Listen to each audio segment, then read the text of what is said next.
Hey boys. Okay, so back to work. Spring break is over. I accomplished almost nothing for my list. Some things, but definitely didn't clear the list. I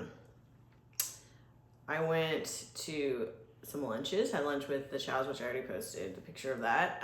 And then had lunch with with Leslie, and then my sister, and we went thrifting. That was fun.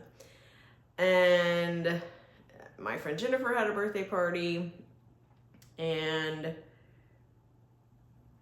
that's pretty much it. But I guess I kind of missed the regularity or the routine in school because I'm kind of happy to be back there. I don't know. Not that much went on, but I was glad for the break, and I love you guys so much. See you next time.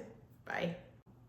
I forgot to mention that I foolishly decided to do my UV activated gel nail polish outside in the sun. Well, it wasn't sunny. It was cloudy, but I was like, it's a cool day. It'll be so nice to get good light and do my nails. No, the gel polish hardened in the pots and I ruined it. I ruined the brush, and I've realized my nails are like really weak from all the gel polish, so I'm giving myself a little break, but it's super sad. I love you guys so much. Bye.